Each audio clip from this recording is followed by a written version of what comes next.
네, 질의하시죠. 네, 포항북구 김정재 의원입니다. 먼저 우리 그 장관님하고 첫 대면인데요. 네. 네, 반갑습니다.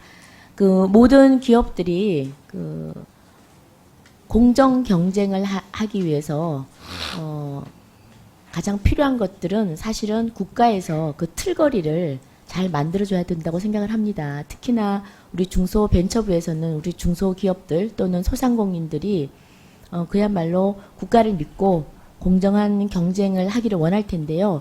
이제 현장을 많이 가 보셨으리라고 생각을 합니다. 중소기업들이 가장 힘들어하는 게 어떤 게 있던가요?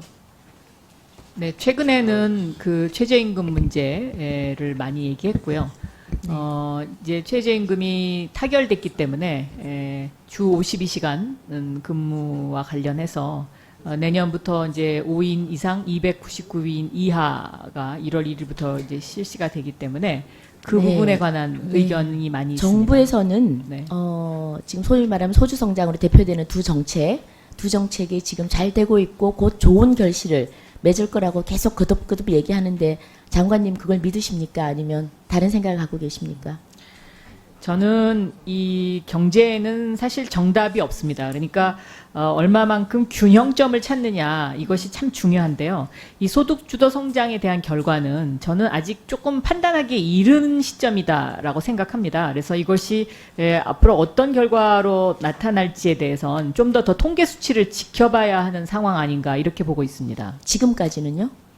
지금까지는 아까 우원식 의원님께서 말씀하셨던 것처럼 2, 3, 4분위의 중산층이 두터워진 효과는 확실히 있는 것으로 보입니다. 중소기업 얘기를 지금 하고 있습니다. 네, 그 중소기업도 거기에 속하는 기업이 있고 아닌 기업이 있겠죠. 근데 1분위에 해당하는 그 대부분이 분들에 대해서는 전체적 평가는 네, 상당히 어렵다. 장관님께서는 전체적 네. 평가는 상당히 어렵다. 1분위에 해당되는 네네. 분들은 어려워합니다. 그래서 거기에 국가가 대한 존재하는 이유는 네. 그런 어려운 분들에게 좀 더 소위 말하면 그 디딤돌을 놓아주는 게 국가 역할이 아닌가 생각을 네. 합니다. 그래서 지금 그 소주 성장의 중요 정책 두 가지에 대해서는 조금 정부에 일하시는 분들조차 좀 다른 의견이 있는 것 같은데요. 제가 중소기업에서 가장 힘들어하는 소위 말하면 기술 탈취, 장관님께서 관심이 많은 걸로 알고 있는데 한번 간단히 좀 여쭤보겠습니다. 기술 탈취는 뭐 다 아시겠지만 가장 그 중소기업들이 힘들어하는 부분인 것이 엄청난 돈을 R&D에 투자를 하고 이것들이 한꺼번에 소위 말하면 교활한 도둑들에 의해서 이게 그냥 탈취가 되니까 한순간에 무너지는 거죠. 그래서 그 사례들은 여러 가지가 있겠습니다만 가장 전형적인 것이 납품 업체로부터 기술 자료 일치를 요구하는 겁니다. 그래서 다른 업체로 넘기는데 그 두 가지 효과가 있잖아요. 하나는 다변화, 소위 말하는 납품 업체를 좀 다양화시켜 놓고 또 단가를 낮추는 그런 게 가장 전형적인 건데요. 지금 이런 원인이 이렇게 하는 기술 탈취의 원인은 다 아시겠지만 대기업과 소위 중소기업 간의 소위 가불의 관계입니다. 도저히 거부를 못하는 거죠. 그래서 대기업들이 주로 부당한 기술 자료 요구를 하고 있습니다.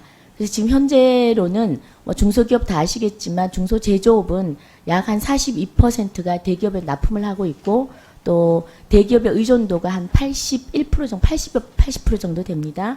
그래서 이런 지금 현재 지금 상황을 좀 보면 중소기업이 기술 탈취가 한 건당 최근 5년 동안 그 자료를 좀 보면 한 건당 약 피해 금액은 16억이고 중소기업이 한 250여 개 기업에 달합니다. 피해 금액도 5천억이 넘고요. 그래서 아까 말씀드렸다시피 그 이유는 뭐 혹시 대기업과 거래가 단절되진 않을까. 또 소송을 할 경우에는 이 소송이 상당히 길어지죠. 그리고 소송의 부담도 만만치가 않습니다. 그래서 적극적으로 대응도 못하고 외부에 공개도 못하고 쩔쩔 매는 게 중소기업의 지금 현실입니다. 그래서 저희가 이 부분을 어떻게 좀 보호하는 제도가 없을까 이거 마련한 것이 바로 그 기술 자료 임치 제도라는 게 있습니다. 아시죠? 이해합니다. 예. 네.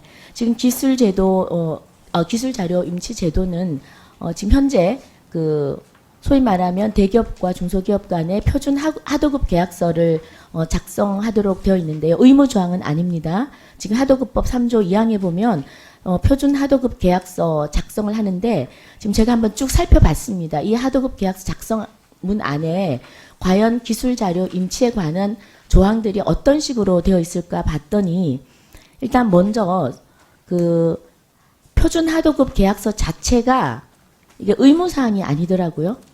하도급법 제3조 2항을 보니까 표준 하도급 계약서 작성 및 사용을 권장할 수 있다 해서 권장사항으로 해놨습니다. 그 제가 이번에 좀 부탁드릴 말씀이 이 권장사항을 의무사항으로 좀 했으면 하는 겁니다. 한번 검토해 주시겠습니까? 예, 검토해 네. 보도록 하겠습니다. 네네. 그런데 최근에 그리고, 네네. 상생협력법이 네. 그 통과가 돼서 시행령이 개정이 됐습니다. 그래갖고 네. 하도급법의 적용 범위보다 훨씬 더 많이 넓어져 가지고요. 근데 이제 네. 제가 하고자 하는 말은 이 표준 계약서를 좀 의무화하라는 거죠. 모르는 분이 많거든요.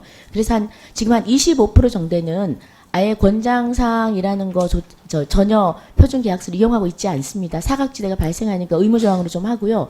그다음에 그 표준 계약서 안에 기술 임치 제도에 대해서 이것도 지금 현재 의무사항이 아닌 권장사항으로 되어 있습니다. 그래서 네. 기술 자료 임치 제도는 그나마 중소기업의 기술 탈취를 방지할 수 있는 제도니까 이거는 좀 의무 사항으로 규정을 해서 이 표준 계약서에 기술 임치 제도를 규정을 확실히 할 수 있도록 좀 했으면 하는데 네, 검토해 보도록 장관님. 하겠습니다. 이게 뭐 시행령으로 가능한 것인지 아니면 네. 법 개정을 통해서만 해야 되는 것인지에 대해서 이거는 시행령 개정으로 가능을 네.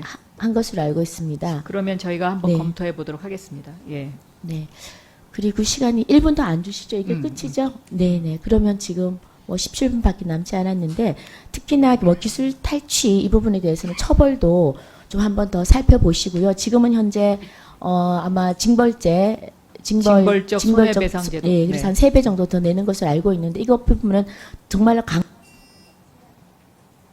네. 지금 그 말씀 주신 것들을 저희가 늘 검토하고 있는 내용인데요. 중소기업이 또 오히려 이제 그 법을 강화하는 것도 중요한 거긴 하겠지만 소송에 들어가게 되면 소송 비용 부담이 있어서 저희가 그런 애로점들을 감안해서 상생협력 조정위원회라는 것을 만들었습니다. 그래서 이 상생협력 조정위원회에서는 중재와 조정을 목표로 해서 1차적으로 저희가 그 위원회에서 심의를 하고 거기서 조정이 되지 않는 경우에 공정거래위원이나 경찰이나 검찰로 고발하는 이런 형태의 조정위원회가 최근에 발족했습니다. 네. 예, 김정재 의원 수고하셨습니다. 네. 장관님은 간단히 하나 네. 질의 드리겠습니다. 지금 화면이 나올 텐데요. 화면이 안 나오네요. 네. 지금 한 609일 전입니다. 작년 2017년 11월 달에 저희 포항 지진이 일어났는데 저 사진들입니다. 네. 또 한번 다음 넘겨주시고 지금 국회에서도 사진전을 하고 있는데 굉장히 많은 중소기업들 그리고 상가들이 피해를 입었습니다. 저희가 뉴스에서 보면은 거의 뭐 주택이나 이런 곳만 나오는데요. 실제로는 중소기업들이 한 263개 중소기업이 피해를 입었는데 피해액이 한 307억이 됩니다. 그리고 소상공인 가게들은 한 5,800여 개 업장에 재산 피해만이죠. 재산 피해만 한 360억 정도 피해를 입었는데요. 그 지금 장관님께서 만약에 정말 저 당사자시라면 좀 어떻게 지금 저렇게 딱 파손이 됐다 그러면 어떻게 하시겠습니까? 글쎄요, 참 많이 그 당사자들이 굉장히 황당하고 예. 정말 경황이 없을 것 같습니다. 예. 예. 일단 복구는 해야 되겠죠. 네. 예, 복구는 해야 되는데 자, 저게 처음에 자연재해라 그랬습니다. 그 자연재해라 그랬는데 복구를 하려고 시에 자료를 내면은 취급도 안 해주는 겁니다. 왜냐면은 지금 집이 없어졌는데 무슨 지금 공장 갖고 그러냐, 상가 갖고 그러냐.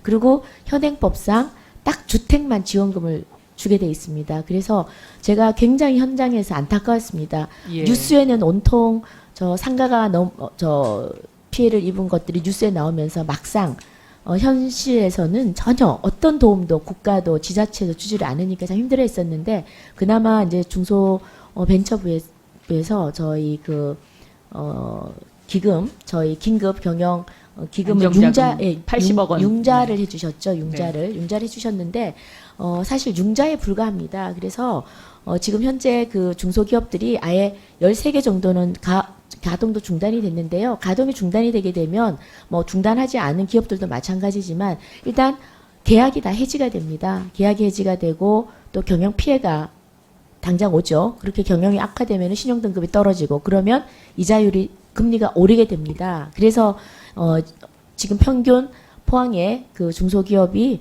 2.7% 포인트 정도가 이자가 지금 상승을 했습니다. 도산 위기에 있는 회사도 있고요. 그래서 지금 제안을 좀 드리는데 우리가 그 금융권의 정책 자금 지원을 통해서 최소한 이런 특별 재난, 지진 피해로 인해서 인상된 금리 차익이 좀 보존될 수 있도록 재해재난 지원 제도를 좀 만들었으면 하는데 어떻게 생각하십니까? 네, 저는 조금 필요하다고 생각합니다. 지금 현행 법은 지금 말씀하신 것처럼 주택 아니면 뭐 농업, 산림업 이런 관련 피해 이런 것을 재해로 규정하고 있기 때문에 여기에 대해서 좀 의원님들께서 의견을 모아주셔서 소상공인이나 이런 분들이 피해를 좀 그러니까 보상을 받을 수 있도록 좀 지원하는 것이 필요하다라고 생각합니다. 네. 네네. 그 지금 현재로는 그 사실 이자 기존에 본인들이 이제 주사업이죠. 주사업을 하기 위해서 융자를 낸 것 이자가 뛰니까 그걸 굉장히 감당하기 힘들어합니다. 뭐 예를 들어 20억 원 대출했을 때요. 이게 지금 2.7% 포인트 인상 지진 때문에 인상한 거를 감안하면 연간 한 5,400만 원의 이자를 추가로 부담을 해야 됩니다. 그래서 우리한테는 지금 뭐 큰 돈이 아닐지 모르겠지만 지진 지역에서 사업도 안 되고 이자도 띄어서 그것도 내야 되고 지금 굉장히 엎친 데 덮친 격입니다. 그래서 근데 이제 저희 중소벤처기업부에서 그 경영안정자금이라든가 이런 것을 융자할 때는 2.0%로 고정금리로 나가는 것으로 알고 있습니다. 하고 예. 있지만 이게 뭐 네. 10억밖에 안 돼서요. 기존에 기업들이 더 많은 융자 대출을 받은 기업들이 대부분입니다. 그래서 이 부분에 대해서 아까 제가 말한 뭐 다른 거 말고 최소한 오른 이번에 금리가 인상된 부분만큼이라도 재난 지역에 특별 재난 지역이라도 지원할 수 있는 제도를 좀 한번 강구해 봐주시기 바랍니다. 네, 네. 네. 그리고 이번 추경에도 포항 지역의 긴급 경영 안정 자금 등등 해서 608억 원이 지금 현재 편성되어 있습니다. 예. 네, 그 내용은 제가 좀 다 봤는데요. 제가 예결위에서 좀 봤는데 아쉬운 점이 좀 많습니다. 실질적으로 개인한테 가는 자금들은 사실은 없거든요. 그래서 좀 아쉬운 점이 많은데 다 융자니까요. 그래서 그 실질적으로 집이 부서지면은 보통 수리하는데 3억씩 5억씩 듭니다.